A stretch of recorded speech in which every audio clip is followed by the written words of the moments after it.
ಪತಿ ಹೋದ ನಂತರ ಮನೆಯ ವಾತಾವರಣವೇ ಬದಲಾಗಿ ಬಿಡುತ್ತದೆ. ಹಿಂದೆ ಇದೇ ಡ್ರಾಯಿಂಗ್ ರೂಮ್ ಸಂಜೆ ಟಿವಿಯ ಜೋರು ಧ್ವನಿ, ಚಹಾದ ಕಪ್ಪುಗಳು ಮತ್ತು ಅವರ ಕೆಮ್ಮುವ ಶಬ್ದದಿಂದ ತುಂಬಿರುತ್ತಿತ್ತು. ಈಗ ಅದೇ ಕೋಣೆ ಎಷ್ಟು ನಿಶ್ಶಬ್ದವಾಗಿದೆ ಎಂದರೆ ಗೋಡೆ ಗಡಿಯಾರದ ಟಿಕ್ ಟಿಕ್ ಶಬ್ದ ಕೂಡ ಒಮ್ಮೊಮ್ಮೆ ವ್ಯಂಗ್ಯ ಮಾಡಿದಂತೆ ಅನಿಸುತ್ತದೆ. ನಾನು ಕವಿತಾ, 62 ವರ್ಷದ ಮಹಿಳೆ. ಈ ಮನೆಗೆ ನಾನೇನು ಹೊಸಬಳಲ್ಲ. ಈ ಮನೆಯ ಪ್ರತಿ ಗೋಡೆಯ ಮೇಲೂ ನನ್ನ ಬೆರಳುಗಳ ಗುರುತುಗಳಿವೆ. ಯಾವ ಸ್ವಿಚ್ ಲೂಸ್ ಆಗಿದೆ, ಮಳೆಗಾಲದಲ್ಲಿ ಯಾವ ಕಿಟಕಿಯ ಚಿಲಕ ಸಿಕ್ಕಿ ಹಾಕಿಕೊಳ್ಳುತ್ತದೆ, ಬೆಳಿಗ್ಗೆ ಮೊದಲು ಬಿಸಿಲು ಎಲ್ಲಿ ಬೀಳುತ್ತದೆ, ಇದೆಲ್ಲವೂ ನನಗೆ ತಿಳಿದಿದೆ. ಆದರೆ ಪತಿಯ ಅಂತ್ಯ ಸಂಸ್ಕಾರದ ನಂತರ ಮೊದಲ ಬಾರಿಗೆ ನನಗೆ ಮನೆ ನನ್ನನ್ನು ಗುರುತಿಸುತ್ತದೆ, ಆದರೆ ಜನರು ಬಹುಶಃ ನನ್ನನ್ನು ಗುರುತಿಸುತ್ತಿಲ್ಲ ಎಂದು ಅನಿಸಿತು. 13ನೇ ದಿನದ ನಂತರ ಸಂಬಂಧಿಕರು ಮೆಲ್ಲಗೆ ತಮ್ಮ ತಮ್ಮ ಮನೆಗಳಿಗೆ ಮರಳಿದರು. ಅಳುತ್ತಾ, ಅಕ್ಕ ಚಿಂತೆ ಮಾಡಬೇಡಿ, ನಾವಿದ್ದೇವೆ ಅಂದವರು ಹೋಗುವಾಗ ಮುಂದೆ ಏನು ಯೋಚಿಸಿದ್ದೀರಿ ಎಂದು ಕೇಳಿ ಹೋದರು. ದುಃಖದಲ್ಲಿ ಜನರು ಹೆಗಲು ಕೊಡುತ್ತಾರೆ, ಆದರೆ ಆಸ್ತಿಯ ವಾಸನೆ ಬಂದ ತಕ್ಷಣ ಎಲ್ಲರೂ ಅಂತರ ಕಾಯ್ದುಕೊಳ್ಳುತ್ತಾರೆ ಎಂಬುದು ನನಗೆ ಆಗಲೇ ಅರ್ಥವಾಯಿತು. ನನ್ನ ಪತಿಯ ಮೊದಲ ಪತ್ನಿಗೆ ಒಬ್ಬ ಮಗನಿದ್ದ, ರೋಹಿತ್. ಮದುವೆಯಾಗಿ ನಾನು ಈ ಮನೆಗೆ ಬಂದಾಗ ಅವನು ಕಾಲೇಜಿನಲ್ಲಿದ್ದ. ಅವನು ನನ್ನನ್ನು ಎಂದಿಗೂ ಅಮ್ಮ ಎಂದು ಕರೆಯಲಿಲ್ಲ. ನಾನು ಅವನಿಗೆ ಒತ್ತಾಯ ಮಾಡಲಿಲ್ಲ. ಯಾವುದೇ ಮಹತ್ವವಿಲ್ಲದ ಒಂದು ಪೀಠೋಪಕರಣದಂತೆ ಅವನು ನನ್ನನ್ನು ನೋಡುತ್ತಿದ್ದ. ನಮ್ಮ ಸಂಬಂಧ ಬಹಳ ಚೆನ್ನಾಗಿಯೂ ಇರಲಿಲ್ಲ ಅಥವಾ ಮುಕ್ತವಾಗಿ ಜಗಳವಾಡುವಂತೆಯೂ ಇರಲಿಲ್ಲ. ಬರೀ ಹಬ್ಬಕ್ಕೆ ಒಂದು ಫಾರ್ಮಲ್ ಫೋನ್ ಕರೆ ಅಷ್ಟೇ. ಬಂದು ಊಟ ಮಾಡಿ ಹೋಗುವಾಗ ಮನೆ ಇನ್ನೂ ಸುಸ್ಥಿತಿಯಲ್ಲಿದೆಯೇ ಎಂದು ಒಂದು ಕಣ್ಣು ಹಾಕಿ ಹೋಗುತ್ತಿದ್ದ. ಪತಿ ಇದ್ದಷ್ಟು ದಿನ ಎಲ್ಲವೂ ಮೇಲ್ನೋಟಕ್ಕೆ ಸರಿಯಾಗಿಯೇ ನಡೆಯುತ್ತಿತ್ತು. ಅವರ ಸಾವಿನ ನಂತರ ಮಧ್ಯದಲ್ಲಿದ್ದ ಗೋಡೆ ಸರಿದು ಹೋಯಿತು ಮತ್ತು ಅಸಲಿ ಮುಖಗಳು ಕಾಣಿಸಿಕೊಳ್ಳಲು ಹೆಚ್ಚು ಸಮಯ ತೆಗೆದುಕೊಳ್ಳಲಿಲ್ಲ. ಅಂದು ಮಧ್ಯಾಹ್ನ ವಾತಾವರಣ ಭಾರವಾಗಿತ್ತು. ಮಾರ್ಚ್ ತಿಂಗಳ ಬಿಸಿಲು ಶುರುವಾಗಿತ್ತು. ಬೆಳಿಗ್ಗೆ ಉಳಿದಿದ್ದ ಸೋರೆಕಾಯಿ ಪಲ್ಯವನ್ನು ಫ್ರಿಜ್ನಲ್ಲಿ ಇಟ್ಟು ಬೇಳೆ ಬೇಯಲು ಇಟ್ಟಿದ್ದೆ. ದೇವರ ಕೋಣೆಯಲ್ಲಿ ಸ್ವಲ್ಪ ಸಮಯ ಕುಳಿತುಕೊಳ್ಳೋಣ ಅಂದುಕೊಳ್ಳುವಷ್ಟರಲ್ಲಿ ಡೋರ್ ಬೆಲ್ ಬಾರಿಸಿತು. ಒಮ್ಮೆ, ಆಮೇಲೆ 2ನೇ ಬಾರಿ ಸ್ವಲ್ಪ ದೀರ್ಘವಾಗಿ. ಹಾಲು ಮಾರುವವನಿರಬಹುದು ಅಥವಾ ಕೆಳಗಿನ ಶಾಲಿನಿ ಸಕ್ಕರೆ ಕೇಳಲು ಬಂದಿರಬಹುದು ಎಂದು ಯೋಚಿಸಿದೆ. ಬಾಗಿಲು ತೆರೆದರೆ ಎದುರಿಗೆ ರೋಹಿತ್ ನಿಂತಿದ್ದ. ನೀಲಿ ಬಣ್ಣದ ಶರ್ಟ್ ಧರಿಸಿದ್ದ. ಕೈಯಲ್ಲಿ ಒಂದು ಫೈಲ್ ಇತ್ತು. ಮುಖದಲ್ಲಿ ತಣ್ಣನೆಯ ಅಹಂಕಾರವಿತ್ತು. ಅವನ ಜೊತೆ ಇನ್ನೊಬ್ಬ ವ್ಯಕ್ತಿ ನಿಂತಿದ್ದ. ಕಪ್ಪು ಬ್ಯಾಗ್, ಬಿಳಿ ಶರ್ಟ್, ಕನ್ನಡಕ. ನೋಡಿದ ತಕ್ಷಣ ಅವನು ವಕೀಲನೆಂದು ನನಗೆ ತಿಳಿಯಿತು. ಬಾಗಿಲಿನ ಚಿಲಕದ ಮೇಲೆಯೇ ನನ್ನ ಕೈ ನಿಂತು ಹೋಯಿತು. ರೋಹಿತ್ ನಮಸ್ಕಾರ ಮಾಡಲಿಲ್ಲ, ಕ್ಷೇಮವನ್ನು ವಿಚಾರಿಸಲಿಲ್ಲ. ಒಳಗೆ ಮಾತನಾಡಬೇಕು ಎಂದನು. ಅವನ ಧ್ವನಿ ಹೇಗಿತ್ತೆಂದರೆ ನಾನೊಬ್ಬಳು ಸೆಕ್ಯೂರಿಟಿ ಗಾರ್ಡ್, ಅವನು ಸೊಸೈಟಿಯ ಸೆಕ್ರೆಟರಿ ಎಂಬಂತಿತ್ತು. ನಾನು ಬಾಗಿಲು ಪೂರ್ತಿ ತೆರೆದು ಒಳಗೆ ಕರೆದೆ. ರೋಹಿತ್ ನೇರವಾಗಿ ಅವನ ತಂದೆ ಕುಳಿತುಕೊಳ್ಳುತ್ತಿದ್ದ ಸೋಫಾದ ಮೇಲೆಯೇ ಕುಳಿತನು. ವಕೀಲರು ಬ್ಯಾಗನ್ನು ಮಡಿಲಲ್ಲಿಟ್ಟುಕೊಂಡು ರೂಮಿನ ಅಳತೆ ಹಾಕುತ್ತಿದ್ದರು. ನಾನು ಎದುರಿನ ಕುರ್ಚಿಯಲ್ಲಿ ಕುಳಿತೆ. ಕೆಲವು ಕ್ಷಣ ಮೌನವಿದ್ದ ನಂತರ ರೋಹಿತ್ ಫೈಲ್ ತೆರೆದನು. ಕವಿತಾ ಅವರೇ ಅಂದನು. ಇಷ್ಟು ವರ್ಷಗಳಲ್ಲಿ ಅವನು ನನ್ನನ್ನು ಹೆಸರಿಟ್ಟು ಕರೆದದ್ದು ಅದೇ ಮೊದಲು. ಇಂದು ಅವನು ಮಗನಾಗಿ ಬಂದಿಲ್ಲ, ಹಕ್ಕುದಾರನಾಗಿ ಬಂದಿದ್ದಾನೆಂದು ನನಗೆ ಅರ್ಥವಾಯಿತು. ಅವನು ಒಂದು ಕಾಗದವನ್ನು ತೆಗೆದು ಟೇಬಲ್ ಮೇಲೆ ಹರಡಿದನು. ಅಪ್ಪ ತನ್ನ ಕೊನೆಯ ವೀಲ್ನಲ್ಲಿ ಈ ಮನೆಯನ್ನು ನನ್ನ ಹೆಸರಿಗೆ ಬರೆದಿದ್ದಾರೆ. ಈಗ ಕಾಗದದ ಪ್ರಕ್ರಿಯೆ ಆರಂಭಿಸಬೇಕು. ನೀವು ಮನೆ ಖಾಲಿ ಮಾಡಬೇಕು. ಹವಾಮಾನದ ವರದಿ ಹೇಳುವಂತೆ ಅವನು ಆ ಮಾತನ್ನು ಹೇಳಿದನು. ಯಾವುದೇ ಮುಜುಗರವಿಲ್ಲ, ದುಃಖವಿಲ್ಲ. ನನ್ನ ದೃಷ್ಟಿ ಕಾಗದದ ಮೇಲೆ ಹೋಯಿತು. ನಂತರ ಅವನ ಮುಖದ ಮೇಲೆ. ನಾನು ಜೋರಾಗಿ ಕಿರುಚಬಹುದಿತ್ತು.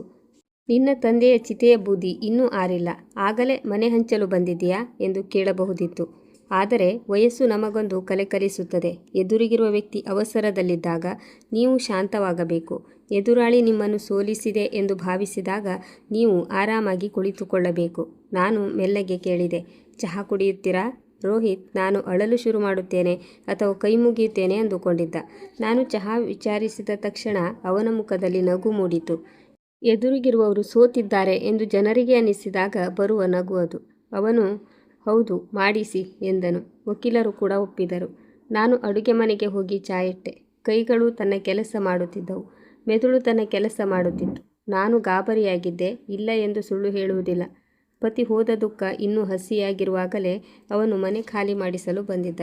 ಆದರೆ ಆ ಗಾಬರಿಯ ಅಡಿಯಲ್ಲಿ ಮತ್ತೊಂದು ವಿಷಯವಿತ್ತು, ಸತ್ಯದ ನೆನಪು.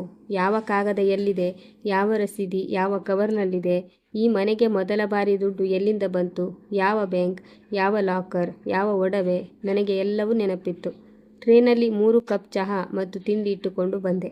ನನ್ನ ತಾಯಿ ಹೇಳುತ್ತಿದ್ದರು, ಅತಿಥಿ ಎಂತಹವನೇ ಇರಲಿ, ಮೊದಲು ಕುಳ್ಳಿರಿಸಿ ನೀರು ಕೊಡು, ನಂತರ ಉತ್ತರ ನೀಡು ಎಂದು. ಅಮ್ಮ ಸಂಸ್ಕಾರವಲ್ಲ ಶಕ್ತಿಯನ್ನು ಕಲಿಸುತ್ತಿದ್ದರು ಎಂದು ಇಂದು ಅರಿವಾಯಿತು. ಚಹಾ ತಂದಾಗ ರೋಹಿತ್ ಕಾಗದವನ್ನು ಮೇಜಿನ ಮೇಲೆ ಹಾಗೆಯೇ ಬಿಟ್ಟಿದ್ದ. ಕಪ್ ಅವನ ಎದುರಿಗೆ ಇಟ್ಟೆ. ಈ ವಿಲ್ ಯಾವ ತಾರೀಕಿನದ್ದು ಎಂದು ಕೇಳಿದೆ. ವಕೀಲರು ಕಳೆದ ವರ್ಷ ನವೆಂಬರ್ ಅಂದರು. ನಾನು ತಲೆಯಾಡಿಸಿದೆ. ನವೆಂಬರ್ ಅಂದರೆ ನನ್ನ ಪತಿ 2 ವಾರ ಆಸ್ಪತ್ರೆಯಲ್ಲಿದ್ದ ಸಮಯ. ನೋವಿನ ನಡುವೆ ಅವರಿಗೆ ಸರಿಯಾಗಿ ಕುಳಿತುಕೊಳ್ಳಲು ಕೂಡ ಸಾಧ್ಯವಿರಲಿಲ್ಲ. ರೋಹಿತ್ ಅಂದನು, ನೋಡಿ, ನಾನು ವಿಷಯ ಕೆಡಿಸಲು ಇಷ್ಟಪಡುವುದಿಲ್ಲ. ಬೇಕಾದರೆ ನಿಮಗೆ 2 ತಿಂಗಳ ಸಮಯ ಕೊಡುತ್ತೇನೆ. ನಾನು ಇಷ್ಟು ವರ್ಷ ಬದುಕಿದ ಮನೆಯಿಂದ ಹೊರಹೋಗಲು ಅವನು ನನಗೆ ಸಮಯ ಕೊಡುತ್ತಿದ್ದನು. ಅವನ ಕಣ್ಣಿನಲ್ಲಿ ನೇರವಾಗಿ ನೋಡುತ್ತಾ ಆಮೇಲೆ ಎಂದು ಕೇಳಿದೆ. ಅವನು, ಆಮೇಲೆ ನಾನು ಈ ಮನೆಯನ್ನು ನನ್ನ ಹಿತಕ್ಕೆ ತಕ್ಕಂತೆ ನೋಡಿಕೊಳ್ಳಬೇಕು. ಬಹುಶಃ ಮಾರಿಬಿಡಬಹುದು ಎಂದನು.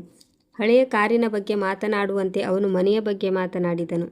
ದೇವರ ಕೋಣೆಯಲ್ಲಿ ಪತಿಯ ಭಾವಚಿತ್ರದ ಕೆಳಗೆ ಕುಳಿತು ಅವನು ಮನೆ ಮಾರುವ ಯೋಜನೆ ಹಾಕುತ್ತಿದ್ದನು. ವಕೀಲರು, ವೀಲ್ ಅಧಿಕೃತವಾಗಿ ತಯಾರಾಗಿದೆ, ನಿಮ್ಮ ಸಹಕಾರ ಅಗತ್ಯ ಎಂದರು. ಅದರ ಅರ್ಥ ಮನೆಯಿಂದ ಹೊರಬನ್ನಿ ಅಂತಲೇ ಇತ್ತು. ನಾನು ಕೇಳಿದೆ, ರಿಜಿಸ್ಟ್ರೇಷನ್ ನೋಡಿದ್ದೀರಾ? ರೋಹಿತ್ ಸಿಟ್ಟಿನಿಂದ, ಈಗ ವಿಷಯ ವೀಲ್ನದ್ದು, ರಿಜಿಸ್ಟ್ರಿಯದಲ್ಲ ಎಂದನು. ನಾನು ಅಂದೆ, ಇಲ್ಲ ಮಗನೇ, ವಿಷಯ ಯಾವಾಗಲೂ ರಿಜಿಸ್ಟ್ರಿಯದ್ದೇ ಇರುತ್ತದೆ. ಜನರಿಗೆ ತಿಳಿಯುವುದು ತಡ ಅಷ್ಟೇ. ವಕೀಲರು ಮೊದಲ ಬಾರಿಗೆ ನನ್ನನ್ನು ಸೂಕ್ಷ್ಮವಾಗಿ ನೋಡಿದರು. ಸೀರೆ ಇಟ್ಟಿರುವ ಈ ಮಹಿಳೆ ಅಂದುಕೊಂಡಷ್ಟು ಸರಳವಲ್ಲ ಎಂಬುದು ಅವರಿಗೆ ಅರ್ಥವಾಯಿತು. ಇಂತಹ ಹೆಜ್ಜೆ ಇಡುವ ಮೊದಲು ನನ್ನ ಜೊತೆ ಒಮ್ಮೆ ಮಾತನಾಡಬೇಕು ಎಂದು ನಿಮಗೆ ಅನಿಸಲಿಲ್ಲವೇ ಎಂದು ಸೌಮ್ಯವಾಗಿ ಕೇಳಿದೆ. ಮಾತನಾಡಿ ಏನಾಗುತ್ತಿತ್ತು? ಕಾಗದಗಳೇ ಎಲ್ಲವನ್ನೂ ಹೇಳುತ್ತಿವೆ ಎಂದನು ರೋಹಿತ್. ಕಾಗದಗಳು ಸತ್ಯ ಹೇಳಿದರೆ ಒಳ್ಳೆಯದು, ಸುಳ್ಳು ಹೇಳಿದರೆ ಬಹಳ ದುಬಾರಿಯಾಗುತ್ತದೆ ಎಂದೆ. ಆಗ ಅವನು, ನೀವು ನನಗೆ ಬೆದರಿಕೆ ಹಾಕುತ್ತಿದ್ದೀರಾ ಎಂದು ಮುಂದೆ ಬಂದು ಕೇಳಿದನು. ಇಲ್ಲ, ನಾನು ಚಹಾ ಕುಡಿಸುತ್ತಿದ್ದೇನೆ ಅಷ್ಟೇ ಎಂದೆ. ವಕೀಲರು ಭಾವನಾತ್ಮಕವಾಗಿ ಮಾತನಾಡುವುದರಿಂದ ವಿಷಯ ಬಗೆಹರುವುದಿಲ್ಲ ಎಂದರು. ಸರಿಯಾಗಿ ಹೇಳಿದ್ದೀರಿ, ಅದಕ್ಕೆ ನಾನು ಭಾವನಾತ್ಮಕವಾಗಿಲ್ಲ ಎಂದೆ. ಕೋಣೆಯ ತಾಪಮಾನ ಬದಲಾಯಿತು. ಪತಿ ಬದುಕಿದ್ದಾಗ ದಾಖಲೆಗಳನ್ನು ಒಂದು ಕಡೆ ಸರಿಯಾಗಿ ಇಡಿ ಅಂದಾಗಲೆಲ್ಲ ಅವರು ಮನೆಯ ವಿಷಯ ಮನೆಯಲ್ಲೇ ಇರುತ್ತದೆ ಎಂದು ತಮಾಷೆ ಮಾಡುತ್ತಿದ್ದರು. ಆದರೆ ನಾನು ನನ್ನ ಪಾಲಿನ ಮುನ್ನೆಚ್ಚರಿಕೆಯನ್ನು ಬಿಟ್ಟಿರಲಿಲ್ಲ. ರೋಹಿತ್ ಫೈಲನ್ನು ನನ್ನ ಕಡೆಗೆ ತಳ್ಳಿ ಒಮ್ಮೆ ಓದಿ ಎಂದನು. ನಾನು ಅದನ್ನು ನೋಡಲೇ ಇಲ್ಲ. ಬದಲಿಗೆ ಕೇಳಿದೆ, ಈ ಮನೆಯ ಫಸ್ಟ್ ಪೇಮೆಂಟ್ ಎಲ್ಲಿಂದ ಬಂತು ಎಂದು ನಿನ್ನ ಅಪ್ಪ ಎಂದಾದರೂ ನಿನಗೆ ಹೇಳಿದ್ದಾರಾ? ಆದರೆ ನಾನು ನನ್ನ ಪಾಲಿನ ಮುನ್ನೆಚ್ಚರಿಕೆಯನ್ನು ಎಂದಿಗೂ ಬಿಟ್ಟಿರಲಿಲ್ಲ. ಕೆಲವು ವಿಷಯಗಳನ್ನು ನಾನು ಅವರ ಭರವಸೆಯ ಮೇಲೆ ಬಿಟ್ಟಿರಲಿಲ್ಲ ಮತ್ತು ಅಂದು ನನ್ನ ಆ ಹಳೆಯ ಸ್ವಭಾವದ ಬಗ್ಗೆ ನನಗೆ ಮೊದಲ ಬಾರಿಗೆ ಹೆಮ್ಮೆ ಎನಿಸಿತು. ರೋಹಿತ್ ಮತ್ತೆ ಫೈಲನ್ನು ನನ್ನ ಕಡೆಗೆ ತಳ್ಳಿ ಹೇಳಿದನು, ನೀವು ಒಮ್ಮೆ ಓದಿಕೊಳ್ಳಿ, ಆಮೇಲೆ ನಾವು ಮುಂದಿನ ಪ್ರಕ್ರಿಯೆಯನ್ನು ಹೇಳುತ್ತೇವೆ. ನಾನು ಆ ಕಾಗದದ ಕಡೆಗೆ ನೋಡಲೇ ಇಲ್ಲ.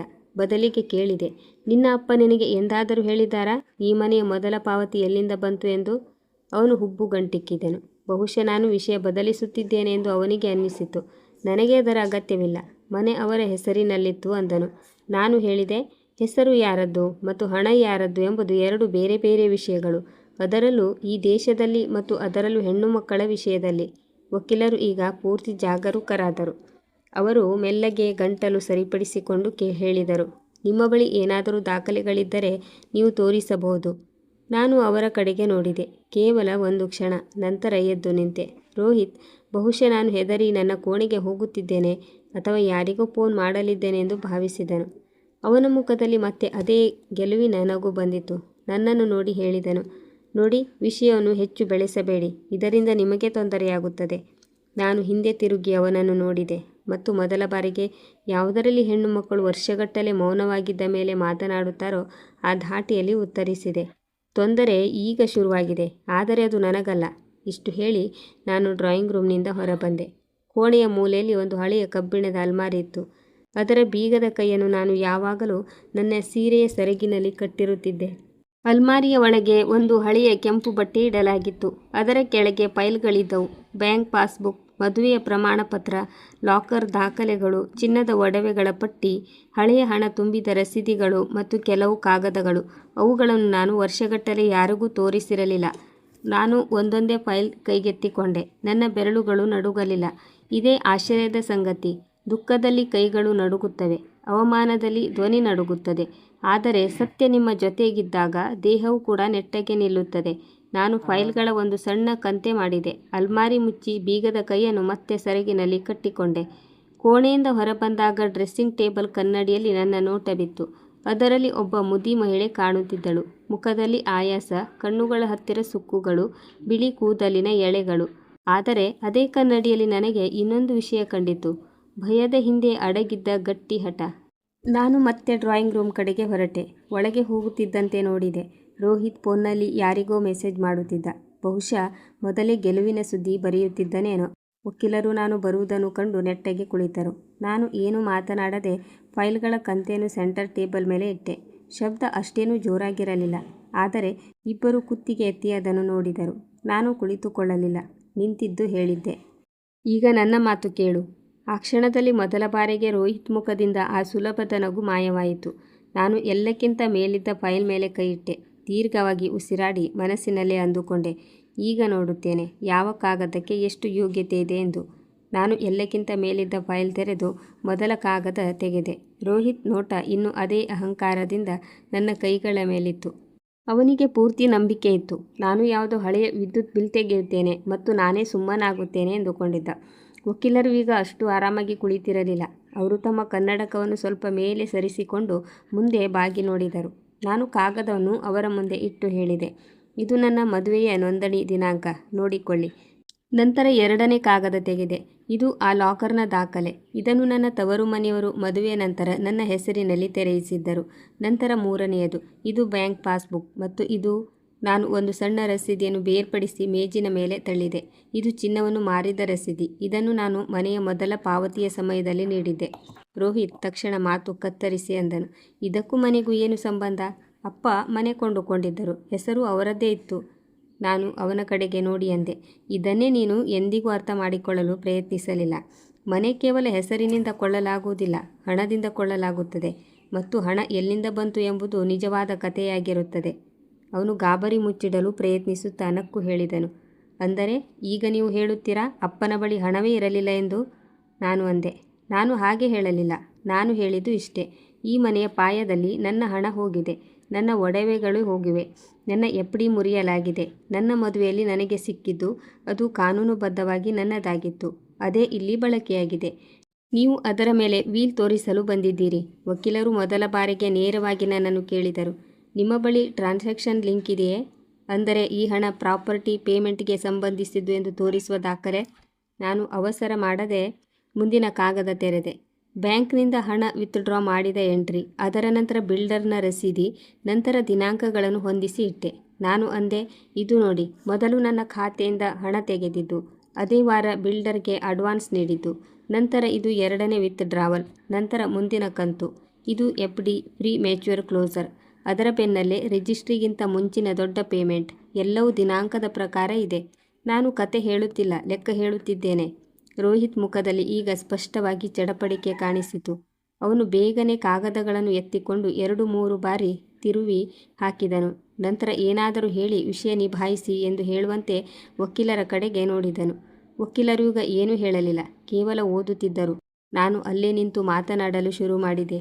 ಯಾಕೆಂದರೆ ಈಗ ನನಗೆ ಅವರ ಉತ್ತರಕ್ಕಿಂತ ಹೆಚ್ಚಾಗಿ ನನ್ನ ಧ್ವನಿಯನ್ನು ಅವರಿಗೆ ಕೇಳಿಸಬೇಕಿತ್ತು.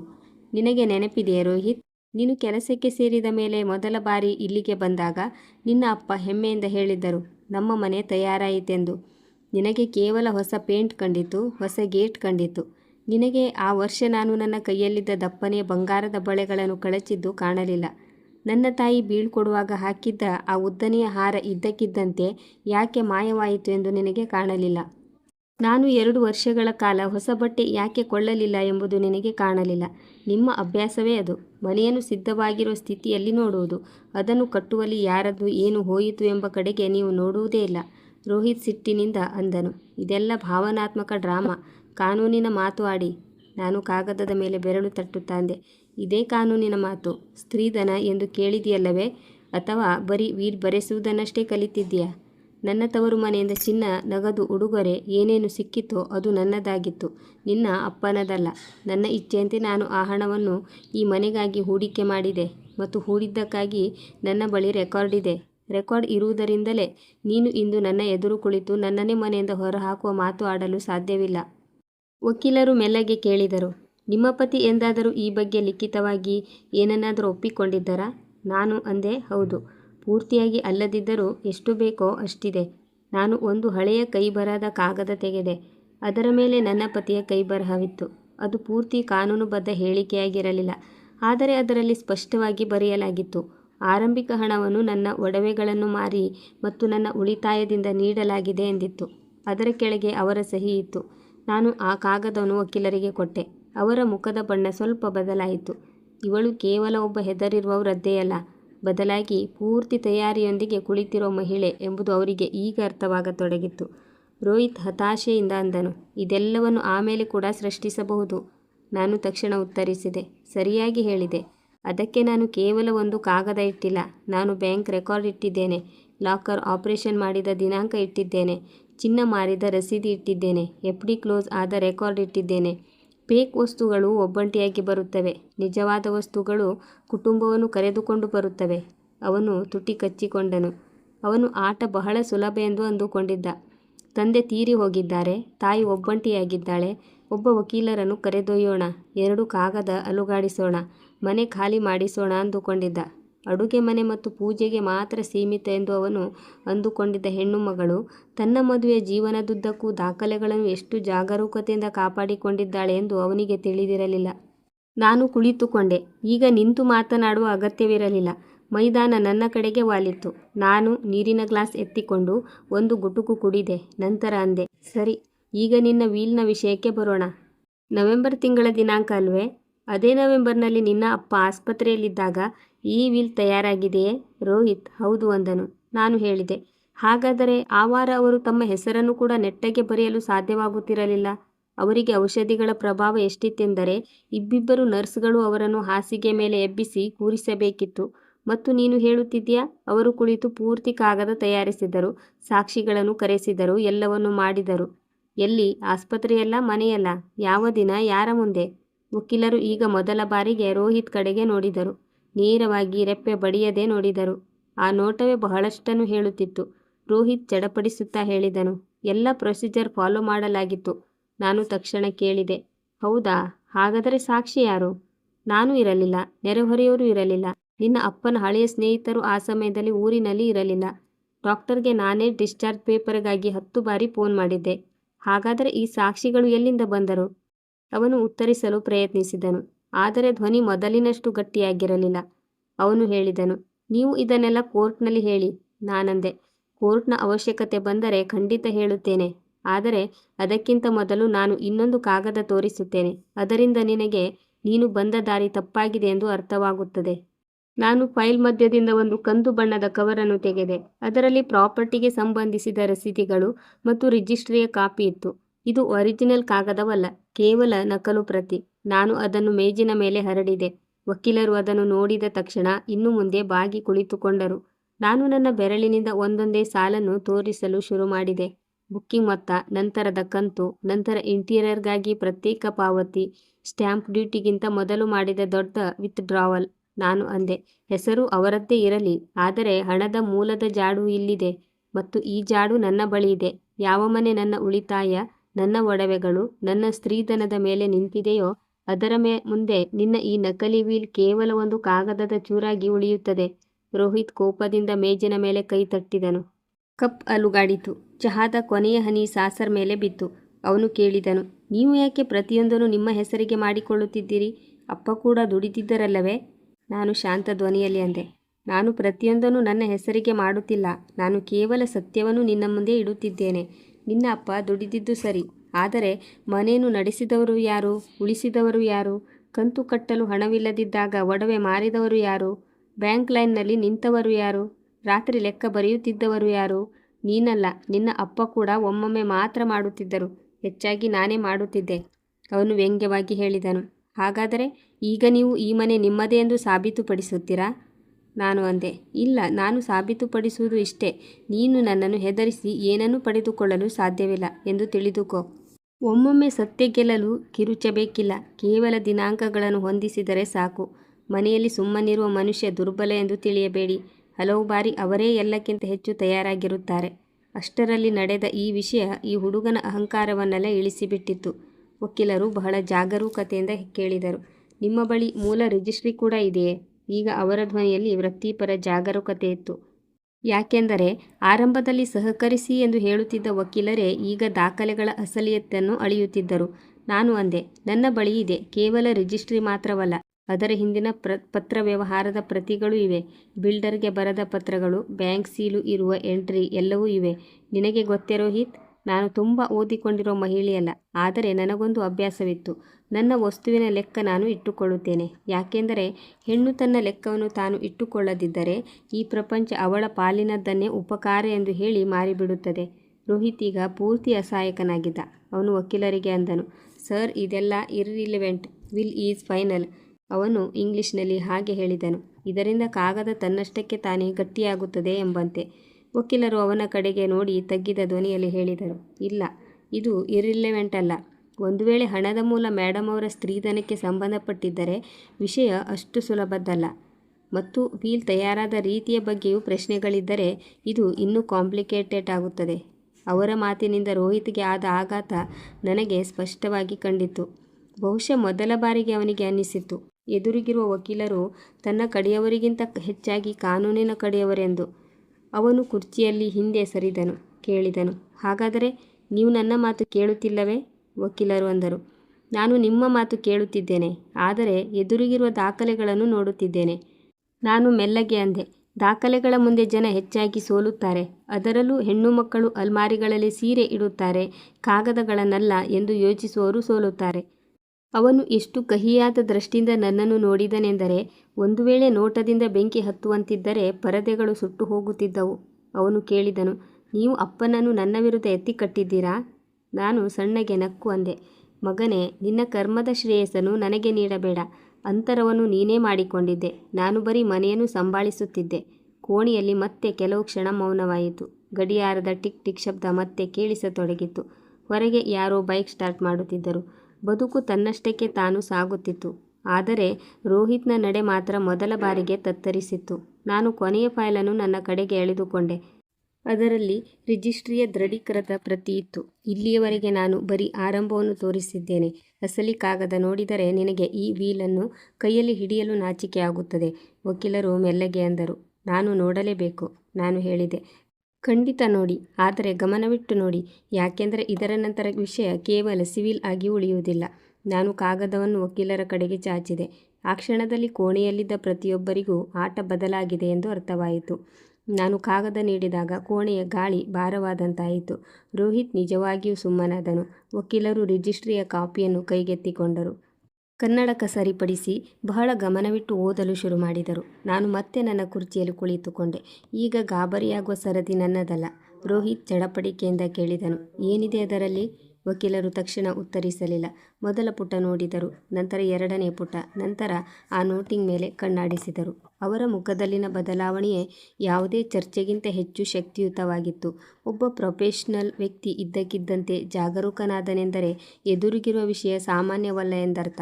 ನಾನು ಮೆಲ್ಲಗೆ ಅಂದೆ, ಸ್ವಲ್ಪ ಕೆಳಗಿನ ಎಂಟ್ರಿಯನ್ನು ನೋಡಿ. ಅದರಲ್ಲಿ ಬ್ಯಾಂಕ್ ಇನ್ಸ್ಟ್ರುಮೆಂಟ್ ನಂಬರ್ ಮ್ಯಾಚ್ ಆಗುತ್ತಿದೆ.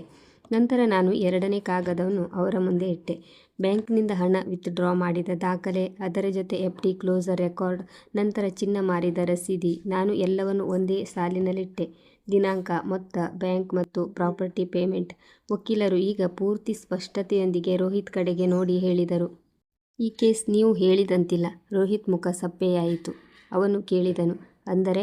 ವಕೀಲರು ಕಾಗದವನ್ನು ಮೇಜಿನ ಮೇಲೆ ಇಟ್ಟು ಅಂದರು, ಅಂದರೆ ಪ್ರಾಪರ್ಟಿ ಖರೀದಿಯಲ್ಲಿ ಹಣದ ಮೂಲ ಮೇಡಮ್ ಅವರ ಸ್ತ್ರೀಧನವಾಗಿದ್ದರೆ ನಿಮ್ಮ ಈ ವೀಲ್ ಅಷ್ಟು ಸುಲಭವಾಗಿ ನಿರ್ಣಾಯಕವಾಗುವುದಿಲ್ಲ. ಮತ್ತು ವೀಲ್ನ ದಿನಾಂಕ ಹಾಗೂ ಮೆಡಿಕಲ್ ಕಂಡೀಷನ್ ಬಗ್ಗೆ ಪ್ರಶ್ನೆಗಳಿರುವುದರಿಂದ ಇದು ಉಲ್ಟಾ ಕೂಡ ಆಗಬಹುದು. ಇದು ಉಲ್ಟಾ ಕೂಡ ಆಗಬಹುದು.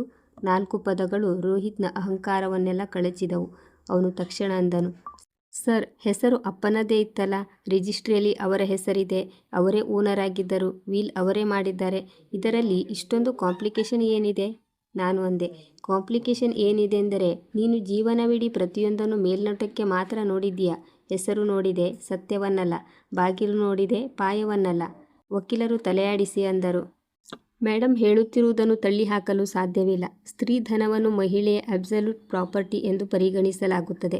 ಅದರಿಂದಲೇ ಪ್ರಾಪರ್ಟಿ ಖರೀದಿಯಾಗಿದ್ದರೆ ನಿಮ್ಮ ಪೊಸಿಷನ್ ಬಹಳ ವೀಕ್ ಆಗುತ್ತದೆ. ಮತ್ತು ವೀಲ್ ಸುಳ್ಳು ಎಂದು ಕಂಡು ಬಂದರೆ ಲೀಗಲ್ ಎಕ್ಸ್ಪೋಜರ್ ಬಹಳ ಸೀರಿಯಸ್ ಆಗಬಹುದು. ರೋಹಿತ್ ಈಗ ನಿಜವಾಗಿಯೂ ಹೆದರಿದನು. ಕೋಪ ಇನ್ನೂ ಇತ್ತು, ಆದರೆ ಅದರ ಕೆಳಗೆ ಭಯ ಎದ್ದು ಕಾಣುತ್ತಿತ್ತು. ನೀವು ಮಾತನಾಡುವ ರೀತಿಯಿಂದ ನಾನು ಯಾವುದೋ ಅಪರಾಧಿ ಎಂಬಂತೆ ಭಾಸವಾಗುತ್ತಿದೆ. ನಾನು ಅವನ ಕಡೆಗೆ ನೋಡಿ ಅಂದೆ. ನಾನು ನಿನಗೆ ಇನ್ನೂ ಏನನ್ನೂ ಹೇಳಿಲ್ಲ. ನಿನಗೆ ಯಾವ ಕಳಂಕ ಸರಿ ಹೊಂದುತ್ತದೆಯೋ ಅದನ್ನೇ ನೀನು ತೊಟ್ಟುಕೊಳ್ಳುತ್ತಿದ್ದೀಯಾ. ಅವನು ಕಿರಿಕಿರಿಗೊಂಡು ಅಂದನು. ನೀವು ಯಾವಾಗಲೂ ನನ್ನನ್ನು ಹೊರಗಿನವರಂತೆ ನಡೆಸಿಕೊಳ್ಳುತ್ತಿದ್ದೀರಿ. ನಾನು ನಗಲಿಲ್ಲ. ಕೇವಲ ಅವನನ್ನು ನೋಡುತ್ತಾ ಅಂದೆ. ಮಗನೇ, ಹೊರಗಿನವರೆಂದರೆ ಈ ಮನೆಯ ರಕ್ತ ಸಂಬಂಧವಿಲ್ಲದವರು ಎಂದಲ್ಲ. ಹೊರಗಿನವ ಎಂದರೆ ಈ ಮನೆಯ ಶ್ರಮ, ಗೌರವ ಮತ್ತು ಸತ್ಯದ ಬಗ್ಗೆ ಕಾಳಜಿ ಇಲ್ಲದವನು. EMI ಬಾಕಿ ಉಳಿದಾಗ ಏನಾಯಿತು ಎಂದು ನೀನು ಎಂದಾದರೂ ಕೇಳಿದ್ದೀಯಾ? ನಿನ್ನ ಅಪ್ಪನ ವ್ಯವಹಾರದಲ್ಲಿ ನಷ್ಟವಾದಾಗ ಹಣ ಎಲ್ಲಿಂದ ಬಂತು ಎಂದು ಕೇಳಿದ್ದೀಯಾ? ಮದುವೆ ನಂತರ ನಾನು ತೊಟ್ಟಿದ್ದ ಒಡವೆಗಳು ಇದ್ದಕ್ಕಿದ್ದಂತೆ ಯಾಕೆ ಕಡಿಮೆಯಾದವು ಎಂದು ಎಂದಾದರೂ ಕೇಳಿದ್ದೀಯಾ? ಇಲ್ಲ. ನಿನಗೆ ಕೇವಲ ಸಿದ್ಧವಾದ ಮನೆ ಬೇಕಿತ್ತು ಮತ್ತು ಇಂದು ನೀನು ನನ್ನನ್ನು ಅದೇ ಮನೆಯಿಂದ ಹೊರಹಾಕಲು ವಕೀಲರನ್ನು ಕರೆದುಕೊಂಡು ಬಂದಿದ್ದೀಯಾ. ಅವನು ಕಿರುಚಾಡುವಂತೆ ಅಂದನು. ಅಪ್ಪ ನನಗೆ ಹೇಳಿದ್ದರು, ಈ ಮನೆ ಅಂತಿಮವಾಗಿ ನನ್ನದೇ ಆಗುತ್ತದೆಂದು. ನಾನು ತಕ್ಷಣ ಉತ್ತರಿಸಿದೆ, ಹೇಳಿರಬಹುದು. ಬಹಳಷ್ಟು ಜನರು ಬಹಳಷ್ಟು ವಿಷಯಗಳನ್ನು ಹೇಳುತ್ತಾರೆ. ಆದರೆ ಕಾನೂನು ಕಿವಿಗಳಿಂದಲ್ಲ, ಕಾಗದ ಮತ್ತು ಹಣದ ಮೂಲದಿಂದ ನಡೆಯುತ್ತದೆ. ಒಂದು ವೇಳೆ ಅವರು ನಿಜವಾಗಿಯೂ ಹಾಗೆ ಹೇಳಿದ್ದರೂ ಸಹ ನನ್ನ ಉಳಿತಾಯ, ನನ್ನ ಚಿನ್ನ, ನನ್ನ FD, ಹೂಡಿಕೆಯಾಗಿರುವ ಮನೆಯನ್ನು ಅವರು ಒಬ್ಬಂಟಿಯಾಗಿ ಹಂಚುವುದು ಹೇಗೆ ಸಾಧ್ಯ ಎಂದು ಮೊದಲು ನಿರ್ಧರಿಸಬೇಕಿತ್ತು. ವಕೀಲರು ಮಧ್ಯೆ ಪ್ರವೇಶಿಸಿ ಬಹಳ ನೇರವಾದ ಧ್ವನಿಯಲ್ಲಿ ಹೇಳಿದರು. ಇದೇ ಮೂಲ ಸಮಸ್ಯೆ. ಒಂದು ವೇಳೆ ಹೂಡಿಕೆಯ ಪಾಲು ಗಮನಾರ್ಹವಾಗಿದ್ದರೆ, ಅದರಲ್ಲೂ ವಿಶೇಷವಾಗಿ ಸ್ತ್ರೀಧನದಿಂದ ಆಗಿದ್ದರೆ, ಉಯಿಲು ಬರೆದವರು ಇತರ ಹಕ್ಕುಗಳನ್ನು ನಿರ್ಲಕ್ಷಿಸುವಂತಿಲ್ಲ. ಮತ್ತು ಇಲ್ಲಿ ಎರಡನೇ ದೊಡ್ಡ ಸಮಸ್ಯೆ ಏನೆಂದರೆ, ವೀಲ್ ತಾನೇ ಸಂಶಯಾಸ್ಪದವಾಗಿ ಕಾಣುತ್ತದೆ. ರೋಹಿತ್ ಕೊನೆಯ ಪ್ರಯತ್ನವಾಗಿ ಅಂದನು. ಸಂಶಯಾಸ್ಪದ ಏಕೆ? ಅದರಲ್ಲಿ ಸಹಿ ಇದೆ. ನಾನು ಅಂದೆ, ಸಹಿ? ಹಾಗಾದರೆ ಇನ್ನೊಂದು ವಿಷಯ ನೋಡಿ.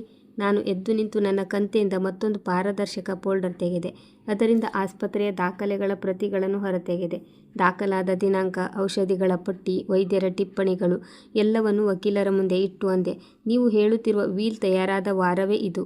ಆ ಸಮಯದಲ್ಲಿ ನಿನ್ನ ಅಪ್ಪನಿಗೆ ಎಷ್ಟು ತೀವ್ರವಾದ ನೋವು ನಿವಾರಕ ಔಷಧಿಗಳನ್ನು ನೀಡಲಾಗುತ್ತಿತ್ತು ಎಂದರೆ ಅವರು ಸರಿಯಾಗಿ ಮಾತನಾಡಲು ಕೂಡ ಸಾಧ್ಯವಿರಲಿಲ್ಲ. ಅವರು ಹಲವು ಬಾರಿ ತಮ್ಮ ಫೋನ್ ನಂಬರ್ ಮರೆತು ಹೋಗುತ್ತಿದ್ದರು. ಅಂತಹ ಸ್ಥಿತಿಯಲ್ಲಿ ಅವರು ಕುಳಿತು ಇಷ್ಟು ಅಚ್ಚುಕಟ್ಟಾದ ವೀಲ್ ತಯಾರಿಸಿದರು ಎಂದು ನೀನು ಹೇಳುತ್ತಿದ್ದೀಯಾ? ವಕೀಲರು ಆ ದಾಖಲೆಗಳನ್ನು ನೋಡಿ, ನಂತರ ವೀಲ್ನ ದಿನಾಂಕವನ್ನು ನೋಡಿ ರೋಹಿತ್ ಕಡೆಗೆ ನೋಡಿದರು. ಈ ಬಾರಿ ಅವರ ಕಣ್ಣಲ್ಲಿ ಬರೀ ಎಚ್ಚರಿಕೆ ಇರಲಿಲ್ಲ, ಅನುಮಾನವೂ ಇತ್ತು. ಅವರು ಕೇಳಿದರು, ನನಗೆ ಸ್ಪಷ್ಟವಾಗಿ ತಿಳಿಸಿ, ಈ ವೀಲನ್ನು ಎಲ್ಲಿ ಕಾರ್ಯಗತಗೊಳಿಸಲಾಯಿತು? ರೋಹಿತ್ ತುಟಿ ಕಚ್ಚಿ ಅಂದನು, ಮನೆಯಲ್ಲಿ. ನಾನು ತಕ್ಷಣ ಅಂದೆ, ಸುಳ್ಳು. ಆ ದಿನ ಅವರು ಮನೆಯಲ್ಲಿ ಇರಲೇ ಇಲ್ಲ. ಅವನು ನನ್ನ ಕಡೆಗೆ ತಿರುಗಿದನು. ಅವನ ಕುತ್ತಿಗೆಯ ನರಗಳು ಬಿಗಿದವು. ಅವನು ಅಂದನು, ನಿಮಗೆ ಪ್ರತಿದಿನವೂ ನೆನಪಿದೆಯೇ? ನಾನು ಅಂದೆ, ಹೌದು. ಯಾಕೆಂದರೆ ನಾನು ಅಲ್ಲೇ ಇದ್ದೆ. ಬೆಳಿಗ್ಗೆ ಆಸ್ಪತ್ರೆಗೆ ಹೋಗಿದ್ದೆ, ಮಧ್ಯಾಹ್ನ ಫಾರ್ಮಸಿಯಿಂದ ಔಷಧಿ ತಂದೆ, ಸಂಜೆ ಬಿಲ್ಲಿಂಗ್ ಡೆಸ್ಕ್ನಲ್ಲಿ ನಿಂತಿದ್ದೆ. ನೀನು ಬಹುಶಃ ಆ ದಿನ ಬಂದೇ ಇರಲಿಲ್ಲ. ನನಗೆ ನೆನಪಿದೆ, ಮತ್ತು ಈ ದಾಖಲೆಗಳಿಗೂ ನೆನಪಿದೆ. ಕೋಣೆಯಲ್ಲಿ ಎಂತಹ ಮೌನ ಆವರಿಸಿತೆಂದರೆ ಹೊರಗಿನ ಕುಕ್ಕರ್ ಸೀಟಿ ಶಬ್ದವೂ ಸ್ಪಷ್ಟವಾಗಿ ಕೇಳಿಸುತ್ತಿತ್ತು. ವಕೀಲರು ವೀಲನ್ನು ಮತ್ತೆ ಎತ್ತಿಕೊಂಡರು. ಅದರ ಸಹಿ ಮತ್ತು ದಿನಾಂಕವನ್ನು ನೋಡಿ ಬಹಳ ಜಾಗರೂಕತೆಯಿಂದ ಅದನ್ನು ಮುಚ್ಚಿದರು. ನಂತರ ಅವರು ನೇರವಾಗಿ ರೋಹಿತ್ಗೆ ಹೇಳಿದರು, ಈ ಹಂತದಲ್ಲಿ ನಾನು ಈ ದಾಖಲೆಯನ್ನು ನಂಬಲು ಸಲಹೆ ನೀಡುವುದಿಲ್ಲ. ರೋಹಿತ್ ಕುರ್ಚಿಯಿಂದ ಅರ್ಧ ಎದ್ದು ನಿಂತು ಅಂದನು, ಇದೇನು ಅಸಂಬದ್ಧ ಸರ್? ನನ್ನ ಬಳಿ ಪೇಪರ್ಗಳಿವೆ ಎಂದು ನಾನೇ ನಿಮಗೆ ಹೇಳಿದ್ದೇನಲ್ಲವೇ? ವಕೀಲರು ಉತ್ತರಿಸಿದರು, ಪೇಪರ್ಗಳು ಇರುವುದು ಬೇರೆ ಮತ್ತು ಅದು ಮಾನ್ಯವಾದ ಪೇಪರ್ ಆಗಿರುವುದೇ ಬೇರೆ. ನೀವು ನನಗೆ ನೀಡಿದ ಮಾಹಿತಿಯಲ್ಲಿ ಹಣದ ಮೂಲದ ಇತಿಹಾಸವನ್ನು ತಿಳಿಸಿರಲಿಲ್ಲ. ನೀವು ಸ್ತ್ರೀಧನದ ಹೂಡಿಕೆ ಬಗ್ಗೆ ಹೇಳಿರಲಿಲ್ಲ. ವೈದ್ಯಕೀಯ ದಾಖಲೆಗಳ ಸಾಧ್ಯತೆಯ ಬಗ್ಗೆ ತಿಳಿಸಿರಲಿಲ್ಲ. ಇವು ಗಂಭೀರವಾದ ಲೋಪಗಳು. ನಾನು ಬಹಳ ಶಾಂತವಾಗಿ ಅಂದೆ, ಲೋಪಗಳಲ್ಲ ಮಗನೇ, ಇದನ್ನು ಮುಚ್ಚಿಡುವುದು ಎನ್ನುತ್ತಾರೆ. ಅವನು ನನ್ನನ್ನು ಕೆಕ್ಕರಿಸಿ ನೋಡುತ್ತಿದ್ದನು. ಆದರೆ ಅವನ ಬಳಿ ಶಬ್ದಗಳಿರಲಿಲ್ಲ. ಸಿಟ್ಟು ಬಹಳವಿತ್ತು. ಆದರೆ ಪ್ರತಿ ವಾಕ್ಯದ ಹಿಂದೆ ಈಗ ವಿಷಯ ತನ್ನ ಕೈ ಮೀರುತ್ತಿದೆಯೇ ಎಂಬ ಭಯವಿತ್ತು. ನಾನು ಅವನನ್ನು ಮೊದಲ ಬಾರಿಗೆ ಹಾಗೆಯೇ ನೋಡಿದೆ. ದೊಡ್ಡ ಮನುಷ್ಯ, ಒಳ್ಳೆಯ ಕೆಲಸ, ಬೆಲೆ ಬಾಳುವ ಗಡಿಯಾರ, ಆದರೆ ಒಳಗಡೆ ಅಪೂರ್ಣ ಮತ್ತು ಲೋಭಿ. ಮುದಿ ಹೆಣ್ಣು ಮಗಳು ಹೆದರುತ್ತಾಳೆ ಎಂದವನು ಅಂದುಕೊಂಡಿದ್ದನು. ಅದೇ ಅವನು ಮಾಡಿದ ತಪ್ಪು. ನಾನು ಬಹಳ ನಿಧಾನವಾಗಿ ಮತ್ತು ಸ್ಪಷ್ಟವಾಗಿ ಅಂದೆ, ರೋಹಿತ್, ನಿನಗೆ ತಿಳಿದಿದೆಯೇ ಎಲ್ಲಕ್ಕಿಂತ ಹೆಚ್ಚು ದುಃಖದ ವಿಷಯ ಯಾವುದೆಂದು? ನೀನು ಮನೆ ಪಡೆಯಲು ಬಂದಿದ್ದೀಯಲ್ಲ, ಅದು ಹೊಸ ವಿಷಯವಲ್ಲ. ಲೋಭದಲ್ಲಿ ಜನ ಕುರುಡಾಗುತ್ತಾರೆ. ಆದರೆ ದುಃಖದ ವಿಷಯವೇನೆಂದರೆ, ನೀನು ಇಷ್ಟು ವರ್ಷ ಈ ಮನೆಗೆ ಬರುತ್ತಿದ್ದೆ, ಊಟ ಮಾಡುತ್ತಿದ್ದೆ. ಆದರೂ ನಿನಗೆ ಈ ಮನೆಯಲ್ಲಿ ನಾನು ಕೇವಲ ಅತಿಥಿಯಲ್ಲ ಎಂಬುದು ಅರ್ಥವಾಗಲಿಲ್ಲ. ನಾನು ನಿನ್ನ ಅಪ್ಪನ ಹೆಂಡತಿಯಾಗಿದ್ದೆ, ಈ ಮನೆಯ ಗೃಹಿಣಿಯಾಗಿದ್ದೆ ಮತ್ತು ಎಲ್ಲಕ್ಕಿಂತ ಹೆಚ್ಚಾಗಿ ನನ್ನ ತವರು ಮನೆಯಿಂದ ಹಕ್ಕು ಮತ್ತು ಗೌರವ ಹೊತ್ತು ತಂದವಳು. ಪತಿ ಸತ್ತ ಕೂಡಲೇ ನಾನು ಕೇವಲ ಒಬ್ಬಂಟಿ ಹೆಣ್ಣಾಗಿ ಉಳಿಯುತ್ತೇನೆಂದು ನೀನು ಭಾವಿಸಿದ್ದೆ. ಆದರೆ ಒಬ್ಬಂಟಿ ಹೆಣ್ಣು ಮತ್ತು ಅಸಹಾಯಕ ಹೆಣ್ಣು ಎರಡೂ ಒಂದೇ ಅಲ್ಲ ಎಂಬುದನ್ನು ನೀನು ಮರೆತೆ. ಅವನು ಇದ್ದಕ್ಕಿದ್ದಂತೆ ಅಂದನು. ಹಾಗಾದರೆ ನಿಮಗೆ ಏನು ಬೇಕು? ನಾನು ತಪ್ಪು ಮಾಡಿದೆ, ಸಾರಿ ಎಂದು ಹೇಳಬೇಕಾ? ನಾನು ಅಂದೆ. ಇಲ್ಲ, ಸಾರಿ ಕೇಳುವುದರಿಂದ ನಕಲಿ ವೀಲ್ ಅಸಲಿಯಾಗುವುದಿಲ್ಲ. ನನಗೆ ಬೇಕಾಗಿರುವುದು ಬಹಳ ನೇರವಾಗಿದೆ. ಮೊದಲನೆಯದು, ಈಗಲೇ ಈ ಕಾಗದಗಳನ್ನು ಮುಚ್ಚಿಡು ಮತ್ತು ಈ ಮನೆಯ ಮೇಲೆ ಹಕ್ಕು ಸಾಧಿಸುವ ಆಸೆಯನ್ನು ನಿಲ್ಲಿಸು. ಎರಡನೆಯದು, ಮುಂದೆ ನನ್ನ ಹತ್ತಿರ ಯಾವುದೇ ಸುಳ್ಳು ದಾಖಲೆ ಅಥವಾ ಒತ್ತಡದೊಂದಿಗೆ ಬರಬೇಡ. ಮೂರನೆಯದು, ಮತ್ತೆ ಬಂದರೆ ನಾನು ಬರೀ ಚಹಾ ಕೊಡುವುದಿಲ್ಲ, ನೇರವಾಗಿ ಪೊಲೀಸ್ ಮತ್ತು ಕೋರ್ಟ್ಗೆ ಹೋಗುತ್ತೇನೆ. ವಕೀಲರು ಸೌಮ್ಯವಾಗಿ ಆದರೆ ಸ್ಪಷ್ಟವಾಗಿ ಹೇಳಿದರು. ಪ್ರಾಮಾಣಿಕವಾಗಿ ಹೇಳಬೇಕೆಂದರೆ ಮೇಡಮ್ ಅವರ ನಿಲುವು ಸರಿಯಾಗಿದೆ. ನನ್ನ ವೃತ್ತಿಪರ ಸಲಹೆ ಏನೆಂದರೆ ಈ ವಿಷಯದಲ್ಲಿ ಯಾವುದೇ ಬಲವಂತದ ಕ್ರಮ ಕೈಗೊಳ್ಳಬೇಡಿ. ಒಂದು ವೇಳೆ ವೀಲ್ ನಕಲಿ ಎಂದು ಸಾಬೀತಾದರೆ ನಿಮಗೆ ಕೆಟ್ಟ ಪರಿಸ್ಥಿತಿ ಬರಬಹುದು. ರೋಹಿತ್ ಅವರ ಕೈಯಿಂದ ಫೈಲನ್ನು ಕಿತ್ತುಕೊಂಡನು.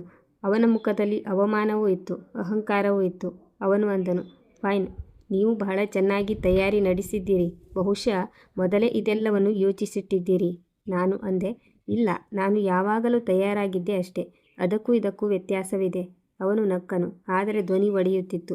ನೀವು ಗೆದ್ದಿರಿ, ಹ್ಯಾಪಿ. ನಾನು ತಲೆಯಾಡಿಸಿ ಅಂದೆ, ಇಲ್ಲ, ನೀನು ಇವೆಲ್ಲವನ್ನು ಮಾಡದೇ ಇದ್ದಿದ್ದರೆ ಅದು ಗೆಲುವಾಗುತ್ತಿತ್ತು. ಇಂದು ಬರೀ ನಿನ್ನ ತಪ್ಪು ತಿಳುವಳಿಕೆ ಮುರಿದಿದೆ. ಅವನು ಎದ್ದು ನಿಂತನು. ವಕೀಲರು ಎದ್ದರು. ಹೋಗುವಾಗ ಅವನು ಏನಾದರೂ ಕೆಟ್ಟದ್ದನ್ನು ಹೇಳಬಹುದು ಎಂದು ನನಗೆ ಅನ್ನಿಸಿತು. ಆದರೆ ಅವನಲ್ಲಿ ಈಗ ಶಬ್ದಗಳಿರಲಿಲ್ಲ. ಅವನು ಮನೆಯನ್ನು ಒಮ್ಮೆ ನೋಡಿದನು. ಗೋಡೆಗಳು, ಹಳೆಯ ಫ್ಯಾನ್, ದೇವರ ಗಂಟೆ. ಬಹುಶಃ ಮೊದಲ ಬಾರಿಗೆ ಅವನು ಈ ಮನೆಯನ್ನು ಕೇವಲ ಚದರ ಅಡಿ ಆಸ್ತಿಯಂತೆ ಅಲ್ಲದೆ ಒಂದು ಇತಿಹಾಸದಂತೆ ನೋಡಿದನು. ಬಾಗಿಲಿನ ಹತ್ತಿರ ಹೋಗಿ ನಿಂತು ನನ್ನ ಕಡೆಗೆ ನೋಡದೇ ಅಂದನು, ಇದು ಇಲ್ಲಿಗೆ ಮುಗಿಯುವುದಿಲ್ಲ. ನಾನು ಅಂದೆ, ನನ್ನ ಪಾಲಿಗೆ ಇಲ್ಲೇ ಮುಗಿದಿದೆ. ಮುಂದೆ ಏನಾದರೂ ಆದರೆ ಕಾಗದಗಳು ಮಾತನಾಡುತ್ತವೆ ಮತ್ತು ಈ ಬಾರಿ ನನ್ನ ಹತ್ತಿರ ಅಸಲಿ ಕಾಗದಗಳಿವೆ. ವಕೀಲರು ಹೋಗುವಾಗ ನನಗೆ ನಮಸ್ಕರಿಸಿದರು. ಅದರಲ್ಲಿ ಕ್ಷಮೆ ಇಲ್ಲದಿದ್ದರೂ ಒಪ್ಪಿಗೆ ಇತ್ತು. ನಾನು ಅಷ್ಟಕ್ಕೆ ತೃಪ್ತಳಾದೆ. ಬಾಗಿಲು ಮುಚ್ಚಿದ ಶಬ್ದ ಕೇಳಿಸಿತು ಮತ್ತು ಮನೆಯಲ್ಲಿ ಮೌನ ಆವರಿಸಿತು. ಆದರೆ ಆ ಮೌನದಲ್ಲಿ ಈ ಬಾರಿ ಭಯವಿರಲಿಲ್ಲ. ನಾನು ಸ್ವಲ್ಪ ಸಮಯ ಬಾಗಿಲ ಹತ್ತಿರವೇ ನಿಂತಿದ್ದೆ. ನಂತರ ಡ್ರಾಯಿಂಗ್ ರೂಮ್ಗೆ ಬಂದು ಚಹಾದ ಕಪ್ಗಳನ್ನು ಎತ್ತಿಕೊಂಡೆ. ರೋಹಿತ್ನ ಕಪ್ನಲ್ಲಿ ಸ್ವಲ್ಪ ತಣ್ಣಗಾದ ಚಹಾ ಬಾಕಿ ಇತ್ತು. ಅದನ್ನು ಸಿಂಕ್ಗೆ ಸುರಿದು ಬಿಟ್ಟೆ. ಆ ಸಣ್ಣ ಕೆಲಸದಲ್ಲಿಯೂ ನನಗೆ ವಿಚಿತ್ರವಾದ ನೆಮ್ಮದಿ ಸಿಕ್ಕಿತು. ಮನೆ ತಾನೇ ತನ್ನನ್ನು ಸ್ವಚ್ಛಗೊಳಿಸಿಕೊಂಡಂತೆ ಭಾಸವಾಯಿತು. ನಾನು ನನ್ನ ಕೋಣೆಗೆ ಹೋಗಿ ದಾಖಲೆಗಳನ್ನು ಮತ್ತೆ ಜಾಗರೂಕತೆಯಿಂದ ಅಲ್ಮಾರಿಯಲ್ಲಿ ಇಟ್ಟೆ. ಕನ್ನಡಿಯ ಮುಂದೆ ಕುಳಿತಾಗ ಅದೇ ಮುಖ ಕಂಡಿತು, ಸುಕ್ಕುಗಳು, ಬಿಳಿ ಕೂದಲು. ಆದರೆ ಕಣ್ಣುಗಳಲ್ಲಿ ಈಗ ಮಧ್ಯಾಹ್ನ ಇದ್ದ ಅತಂತ್ರ ಸ್ಥಿತಿ ಇರಲಿಲ್ಲ. ಅಂದು ಸಂಜೆ ದೇವರ ಮುಂದೆ ದೀಪ ಹಚ್ಚಿ ಪತಿಯ ಫೋಟೋದ ಮುಂದೆ ನಿಂತು ಅಂದುಕೊಂಡೆ, ನೀವು ಹೋದ ಮೇಲೆ ಎಲ್ಲವೂ ಚದುರಿ ಹೋಗುತ್ತದೆ ಎಂಬ ಭಯವಿತ್ತು. ಆದರೆ ಇಂದು ನಾನು ಚದುರಲು ಬಿಡಲಿಲ್ಲ. ನನ್ನ ಪಾಲಿನದು ಎಷ್ಟು ಇತ್ತೋ ಅಷ್ಟನ್ನು ನಾನು ಉಳಿಸಿಕೊಂಡೆ. ರಾತ್ರಿ ಬಹಳ ದಿನಗಳ ನಂತರ ನೆಮ್ಮದಿಯಿಂದ ಊಟ ಮಾಡಿದೆ. ಟಿವಿ ಹಾಕಲಿಲ್ಲ. ಕಿಟಕಿ ಹತ್ತಿರ ಕುಳಿತು ಹೊರಗಿನ ದೀಪಗಳನ್ನು ನೋಡುತ್ತಿದ್ದೆ. ಇಂದು ನಾನು ಮೊದಲ ಬಾರಿಗೆ ಈ ಮನೆಯ ಮಾಲೀಕಳಂತೆ ಅನುಭವಿಸಿದೆ. ಮಾಲೀಕ ಎಂದರೆ ಕೇವಲ ಹೆಸರಲ್ಲ, ತನ್ನ ಕಥೆಯ ಸತ್ಯವನ್ನು ಗುರುತಿಸುವುದು. ವರ್ಷಗಟ್ಟಲೆ ಹೆಣ್ಣು ಮಕ್ಕಳು ತಮ್ಮ ಶ್ರಮ, ಉಳಿತಾಯವನ್ನು ಸಂಸಾರದ ಸುಖಕ್ಕಾಗಿ ಅಡಗಿಸಿಡುತ್ತಾರೆ. ಆದರೆ ಒಂದು ದಿನ ಅದೇ ಸಂಸಾರ ಅದನ್ನು ಉಪಕಾರ ಎಂದು ಹೇಳಲು ಶುರು ಮಾಡುತ್ತದೆ. ನನ್ನ ಜೊತೆಗೂ ಅದೇ ಪ್ರಯತ್ನವಾಗಿತ್ತು. ಆದರೆ ಅಂದು ನಾನು ನಿರ್ಧರಿಸಿದೆ, ನನ್ನ ವಸ್ತುವನ್ನು ಯಾರೂ ಉಪಕಾರ ಎಂದು ಹೇಳಿ ಮಾರಲು ಬಿಡುವುದಿಲ್ಲ. ನನ್ನ ಸ್ತ್ರೀಧನ ನನ್ನ ಹಕ್ಕಾಗಿತ್ತು. ನನ್ನ ನೆನಪಿನ ಶಕ್ತಿ ನನ್ನ ಬಲವಾಗಿತ್ತು ಮತ್ತು ನನ್ನ ದಾಖಲೆಗಳು ನನ್ನ ಧ್ವನಿಯಾಗಿದ್ದವು. ಕೆಲವು ದಿನಗಳ ನಂತರ ನಾನು ಬ್ಯಾಂಕ್ಗೆ ಹೋಗಿ ಹೊಸ ದಾಖಲೆಗಳನ್ನು ಪಡೆದುಕೊಂಡೆ. ಈ ಬಾರಿ ಇನ್ನಷ್ಟು ಜಾಗರೂಕತೆಯಿಂದ ಎಲ್ಲವನ್ನೂ ಜೋಡಿಸಿಟ್ಟೆ. ಏಕೆಂದರೆ ಗೌರವವನ್ನು ಕೇವಲ ಉಳಿಸುವುದಲ್ಲ, ವ್ಯವಸ್ಥಿತವಾಗಿ ಇಟ್ಟುಕೊಳ್ಳುವುದು ಕೂಡ ಮುಖ್ಯ. ರೋಹಿತ್ ಅದರ ನಂತರ ಹಲವು ವಾರಗಳವರೆಗೆ ಯಾವುದೇ ಫೋನ್ ಅಥವಾ ಮೆಸೇಜ್ ಮಾಡಲಿಲ್ಲ. ಸುಮ್ಮನಿರುವ ಎಲ್ಲ ಹೆಣ್ಣು ಮಕ್ಕಳು ಅವನ ಲೆಕ್ಕಕ್ಕೆ ಸಿಗುವುದಿಲ್ಲ ಎಂದು ಬಹುಶಃ ಅವನಿಗೆ ಅರ್ಥವಾಗಿರಬಹುದು. ನನಗೆ ಈಗ ಯಾವುದೇ ವ್ಯತ್ಯಾಸವಿಲ್ಲ. ಅವನು ನನ್ನ ಬಾಗಿಲಿಗೆ ನಕಲಿ ವೀಲ್ ತಂದಾಗಲೇ ನನ್ನನ್ನು ದುರ್ಬಲ ಎಂದು ತಿಳಿಯುವ ದೊಡ್ಡ ತಪ್ಪು ಮಾಡಿದ್ದನು. ಈಗ ಬೆಳಿಗ್ಗೆ ಬಾಗಿಲು ತೆರೆದಾಗ ನನಗೆ ಬರೀ ಬೆಳಕು ಕಾಣಿಸುವುದಿಲ್ಲ, ನನ್ನ ಹಕ್ಕು ಕಾಣಿಸುತ್ತದೆ. ಅಡುಗೆ ಮನೆಯಲ್ಲಿ ಚಹಾ ಮಾಡುವಾಗ ಜೀವನದ ದೊಡ್ಡ ಉತ್ತರ ನೀಡಿದ ನೆನಪಾಗುತ್ತದೆ. ನಾನು ಕವಿತಾ, 62 ವರ್ಷದ ಗೃಹಿಣಿ. ಯಾರು ನನ್ನನ್ನು ಮನೆಯಿಂದ ಹೊರಹಾಕಲು ವೀಲ್ ತಂದಿದ್ದರೋ ಅದೇ ಜನರಿಗೆ ರಿಜಿಸ್ಟ್ರಿ ಮತ್ತು ಸ್ತ್ರೀಧನದ ಸತ್ಯ ತೋರಿಸಿ ವಾಪಸ್ ಕಳುಹಿಸಿದವಳು ನಾನು. ಸೆರಗಿನಲ್ಲಿ ಬೀಗದ ಕೈ ಕಟ್ಟುವ ಹೆಣ್ಣು ಮಕ್ಕಳು ಕೇವಲ ಬೀಗ ತೆರೆಯುವುದನ್ನು ಮಾತ್ರವಲ್ಲ, ಸಮಯ ಬಂದಾಗ ಇಡೀ ಆಟದ ಲೆಕ್ಕವನ್ನು ಬಿಚ್ಚಿಡಬಲ್ಲರು ಎಂಬುದನ್ನು ನೆನಪಿಡಿ. ವೀಕ್ಷಕರೇ, ನಿಮಗೆ ಈ ಕತೆ ಹೇಗೆನಿಸಿತು? ಕತೆ ಇಷ್ಟವಾಗಿದ್ದಲ್ಲಿ ಇದಕ್ಕೊಂದು ಲೈಕ್ ಕೊಡಿ ಮತ್ತು ಸಬ್ಸ್ಕ್ರೈಬ್ ಮಾಡಿಕೊಳ್ಳಿ. ಇನ್ನೊಂದು ಸುಂದರವಾದ ಕಥೆಯೊಂದಿಗೆ ಮತ್ತೆ ಭೇಟಿಯಾಗೋಣ. ಅಲ್ಲಿಯವರೆಗೂ ಖುಷಿಯಾಗಿರಿ. ಧನ್ಯವಾದಗಳು.